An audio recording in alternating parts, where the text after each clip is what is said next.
I am your host, and this is the Unanswered Questions Podcast.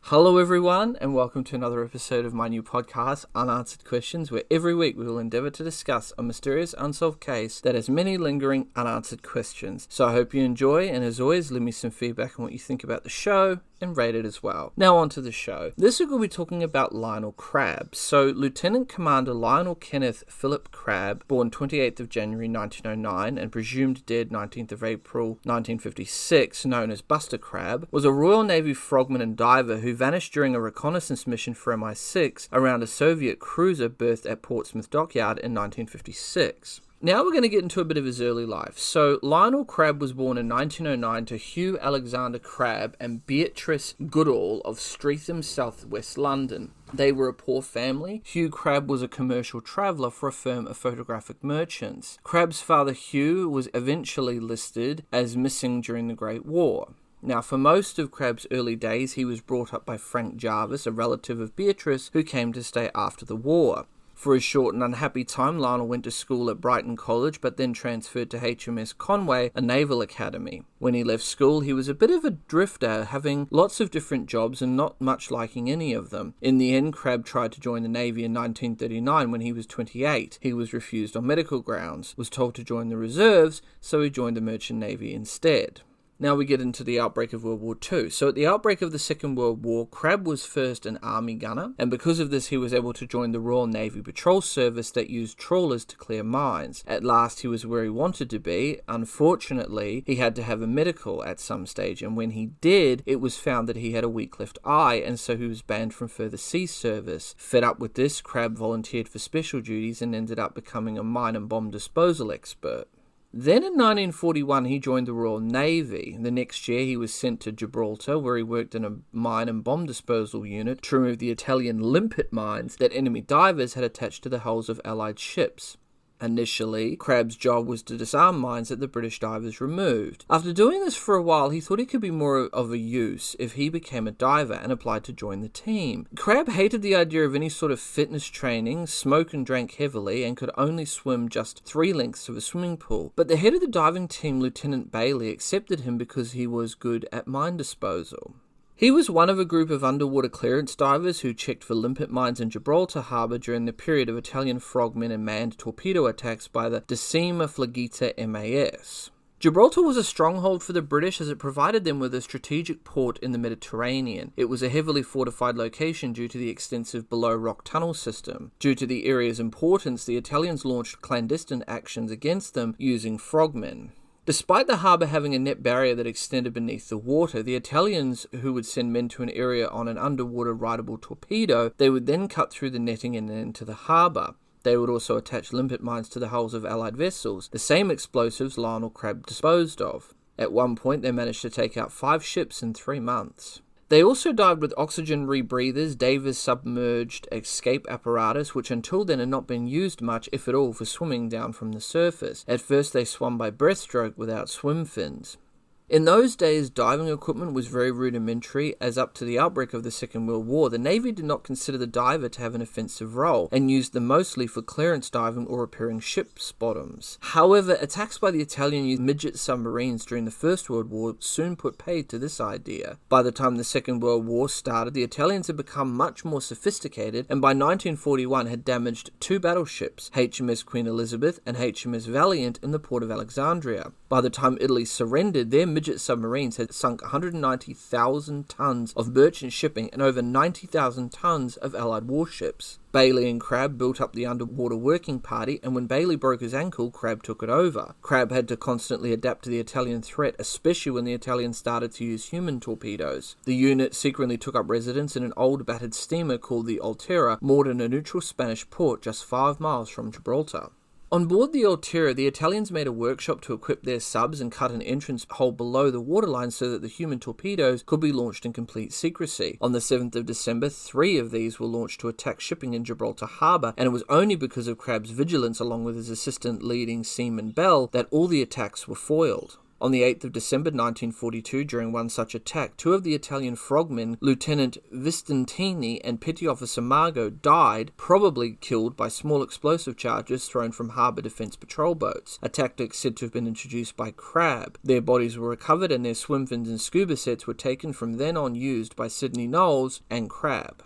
Crabb earned himself an impressive reputation in Gibraltar, so much so that he was promoted to lieutenant commander and put in charge of all mine removal along the Italian coast. His team's primary task was clearing the harbour in Venice of unexploded German ordnance. Ironically, the Italians surrendered the next year, and Crabb was able to not only visit the Old Terror to recover various bits of submarines, but he also visited the Italians who had used them. They apparently had a great respect for Crabb and were happy to assist him in his quest to develop these weapons. By the end of the war, Crabb was recognised as a skilled diver and explosives removal expert. Crabb was awarded the George Medal for his efforts and was promoted to lieutenant commander. In 1943, he became principal diving officer for northern Italy and was assigned to clear mines in the ports of Livorno and Venice. He was later created an officer of the Order of the British Empire for these services. He was also an investigating diver in the suspicious death of General Sciorski of the Polish Army, whose B-24 Liberator aircraft crashed near Gibraltar in 1943. I do have another episode of this podcast that is dedicated to that, so I won't speak too much on it now. That'll be for a later episode.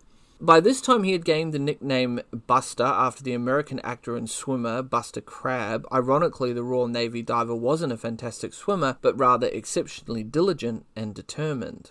After the war, Crabb was stationed in Palestine and led an underwater explosives disposal team that removed mines placed by Jewish divers from the Palyam, the maritime force of the Palmach elite Jewish fighting force during the years of mandatory Palestine. After 1947, he was demobilized from the military.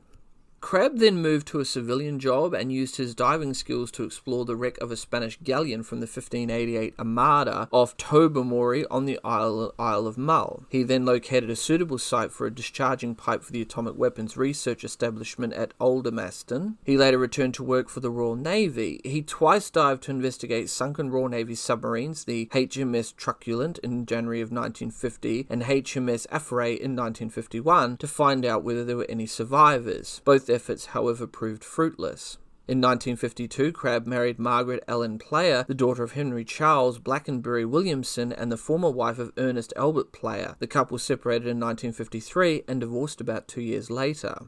In 1955, Crabb took frogman Sidney Knowles with him to investigate the hull of a Soviet Svoldov-class cruiser to evaluate its superior maneuverability. According to Knowles, they found a circular opening at the ship's bow, and inside it a large propeller that could be directed to give thrust to the bow. That same year in March, Crabb was made to retire due to his age, but a year later he was recruited by MI6. By that time, Crabb's heavy drinking and smoking had taken its toll on his health, and he was not the diver that he had been in World War II. Now we get into Crabb's disappearance, or the Crabb Affair as it's known. So in October of 1955, Crabb was apparently instructed by the Royal Navy to find out why the Russian cruiser Svoldov was so maneuverable. The ship was in Portsmouth as part of a Spithead review, and since the Americans were also very keen to find out, the mission was overseen by them. Crabb swam to the bottom of the ship where he found a large hole from which a propeller could be lowered to provide more thrust for the bow, which explained the cruiser's superb maneuverability. It was the success of this mission that seemed to spur on the idea of inspecting the bottom of the cruiser, and I am going to butcher this name, I do apologise, Ordzhonikidze, which was due in Portsmouth in April 1956, carrying the Russian President Khrushchev and his Foreign Minister Bulganin on a goodwill visit. MI6 then recruited Crabb in 1956 to investigate this particular Soviet cruiser that had taken these two Russian heads of state on a diplomatic mission to Britain. According to Peter Wright in his book Spycatcher in 1987, Crabb was sent to investigate this ship's propeller, a new design that naval intelligence wanted to examine. On the 19th of April 1956, Crabb dived into Portsmouth Harbour, and his MI6 controller never saw him again. Years later, a Russian who had been on board this ship claimed that the Soviets were expecting him that night after being tipped off about the British operation by a mole, and that he dived into the dark and dirty waters beneath the ship, hunted down Crabb, and slit his air hose and his throat with a knife. Crabb's companion in the Sallyport Hotel took all his belongings and even the page of the hotel register on which they had written their names. 10 days later, British newspapers published stories about Crabb's disappearance in an underwater mission. Now, interestingly enough, MI6 tried to cover up this espionage mission on the 29th of April under instructions from Rear Admiral John Inglis, the Director of Naval Intelligence. The Admiralty announced that Crabb had vanished when he had taken part in trials of secret underwater apparatus in Stokes Bay on the Solent. The Soviets answered by releasing a statement stating that the crew of the ship that he had been sent to investigate had seen a frogman near the cruiser on the 19th of April. It was reported by Radio Moscow that the Kremlin had sent an official note to the United Kingdom concerning what Pravda described as shameful espionage. End quote. The Foreign Office reportedly replied, and I quote, "Commander Crabb carried out frogman tests and, as is assumed, lost his life during these tests. His presence in the vicinity of the destroyers occurred without any permission whatsoever, and Her Majesty's government expressed their regret at the incident." End quote. British newspapers speculated that the Soviets had captured Crabb and taken him to the Soviet Union. The British Prime Minister Anthony Eden disapproved of the fact that MI6 had operated without his consent in the UK, the preserve of the security service MI5. It is mistakenly claimed that Eden forced Director General John Sinclair to resign following the incident. He had determined to replace Sinclair with MI5 Director General Dick White before the incident. The Prime Minister told the House of Commons it was not in the public interest to disclose the circumstances in which Crabb was presumed to have met his end. Now we come to the supposed body of Crabb that was found. So, a little less than 14 months after Crabb's disappearance, on the 9th of June 1957, a body in a diving suit was brought to the surface in their net by two fishermen off Pisley Island in Chichester Harbour. The body was brought to shore in a landing craft operated by members of RAF Marine Craft Unit number 1107. It was missing its head and both its hands, which made it impossible to identify using then available technology in the 1950s. According to British diving expert Rob Hull, the body had the same height as Crabb, the same body hair, colour, and was dressed in the same clothes, Pirelli two-piece diving suit and Admiralty patterned swim fins that Crabb was wearing when he embarked on his final mission. Hull wrote that given the length of time that Crabb's body had been in the water, there was nothing sinister about the missing head and hands. Crabb's ex-wife was not sure enough to identify the body, nor was Crabb's girlfriend, Pat Rose. Sidney Knowles was requested to identify the body shortly after its discovery. He described the body as being clad in a faded green rubber frogman suit, a type that was issued to the Royal Navy divers, and the remains of a white sweater. The suit had been cut open from the neck to the groin and along both legs, revealing very dark pubic hair. Knowles examined the body closely, looking for a Y-shaped scar behind the left knee and a prominent scar on the left thigh. However, he failed to find any scars on the body and stated that it was not Crabb. A pathologist, Dr. D.P. King, examined the body and stated in a short report for the inquest that a careful examination of the body failed to reveal any scars or marks of identification. Then we come to the inquest. So an inquest was opened on the 11th of June 1957 by Bridgman, who had received the pathologist's report that there was no way of establishing identity, as neither Knowles nor Crabb's wife, nor a Lieutenant McLanahan, a Royal Navy torpedo officer from HMS Vernon, had been able to identify the body. Bridgman adjourned the inquest until the 26th of June to allow time for identification. The inquest was resumed on the 26th of June. The pathologist King gave evidence that he had returned to the mortuary and re-examined the body on the 14th of June. He reported that he found a scar in the shape of an inverted Y on the left side of the left knee and a scar on the left thigh about the size of a sixpenny coin. King stated that the scar had been photographed whilst he was present. I'm not exactly convinced that that's exactly what happened. I mean, it's interesting how you can have people that know Lionel Crabb so well examine a body and look for scars, they can't find any. Then you've got a pathologist that says, oh, well, I went back in there, couldn't find the scars the first time, but I did this time. I don't understand. It's really weird how all of a sudden you've got a body that has no scars, and now you've got a body that suddenly has scars. I don't think the pathologist was actually telling the truth. I think that he said that just so the inquest could be closed down. I don't believe that he found any scars at all. I don't believe the body was Lionel Crabb's. You have a wife, you have a girlfriend. Neither can identify that the body is Crabb's. There's no head, there's no hands. There was no scars found by Sidney Knowles, who was well known to have been a friend of Lionel Crabb's or Buster Crabb's. And now you're trying to tell me that suddenly this pathologist all of a sudden manages to find these scars later on down the track. I'm not buying it. You know, if maybe 1 or 2 days later, maybe you had a quick examination, but you have all this time that passes, and then it's like, oh, we're gonna have an inquest now. We need you to look at the body. Okay, we'll take a re-examination of the body. There were no scars the first time round, but oh, suddenly there's scars the second time round. To me, that's a little bit suspicious. Now we come to the supposed fate, or what happened to Lionel Crabb. So, as information was declassified under the 50-year rule, new facts on Crabb's disappearance came to light. On the 27th of October 2006, the National Archives released papers relating to the fatal Ordzhoninski mission. I am so sorry, I cannot pronounce that name. Sidney Knowles, a former diving partner of Crabb, stated in a televised interview on Inside Out South on the 19th of January 2007 that Crabb did not dive alone on his fatal last mission. Quote, "He told me they'd given him a buddy diver." End quote. Furthermore, papers released under the Freedom of Information Act indicate that there were other divers investigating this ship while it was in Portsmouth Harbour. On the 9th of November 2007, The Independent reported how the government had covered up the death of Buster Crabb. The cruiser in question was later transferred by the Soviet government to Indonesia in 1962, where it operated as KRI Arain. The ship operated in the conflict against the Netherlands over West Papua and was later used as a floating detention centre for suspected communists during the Indonesian killings of 1965 to 66. The cruiser was then scrapped in 1971. In a 1968 retrospective of the affair, Time reported that a skull thought by some to be Crabb's was found in early March 1967 on a beach near Portsmouth. Now we get into the theories and speculations. So, the first of them was that he died during Soviet interrogation. So, after he was released from prison, the spy Harry Horton wrote a book called Operation Portland, in which he claimed that in July of 1956, his Russian handler, a man he knew as Roman, had told him how Crabb had died. Horton said that shortly before the Soviet visit, he had been meeting Roman in a pub in Punchknoll, Dorset, and happened to see a friend who worked at the underwater detection establishment with her boyfriend, who was a diver. The boyfriend was annoyed that he had been training for something special which had just been called off. Shortly after hearing that, Roman had cut short the meeting.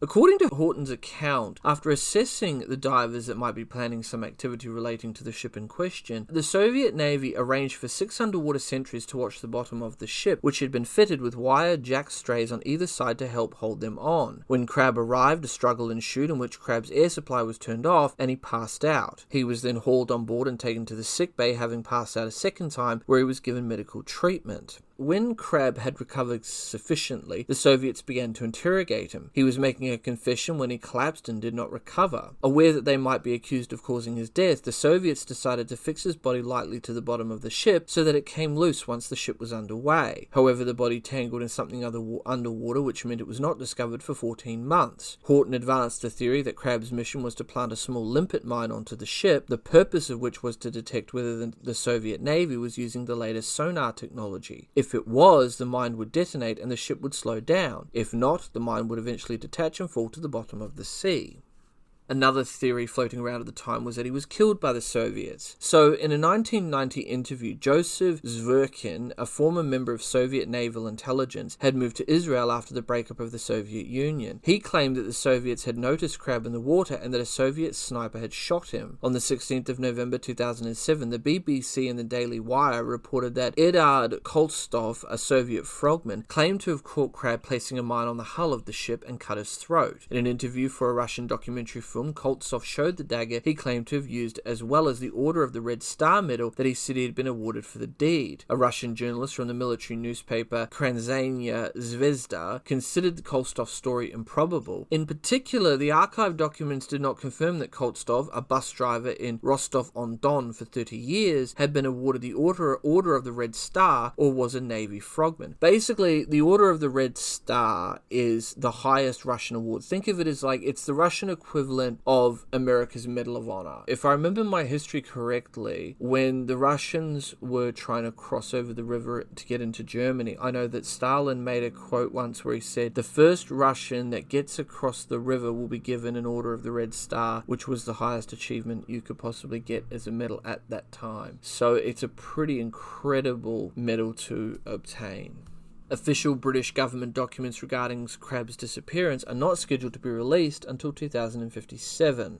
Another theory was that he was captured, brainwashed, defected, or a double agent. So certain members of Parliament and Michael Hall became concerned about Crabb's fate, and in 1961, Commander J.S. Kearns and later in 1964 Marcus Lipton submitted proposals to reopen the case but were rebuffed. Various people speculated that Crabb had been killed by some secret Soviet underwater weapon, that he had been captured and imprisoned in Lefortovo prison with prisoner number 147, that he had been brainwashed to work for the Soviet Union to train their frogman teams, that he had defected and become a commander in the Soviet Navy under the assumed name of Lionel Kenneth, that he was in the Soviet Special Task Underwater Operational Command in the Black Sea Fleet, or that MI6 had asked him to defect so that he could become a double agent.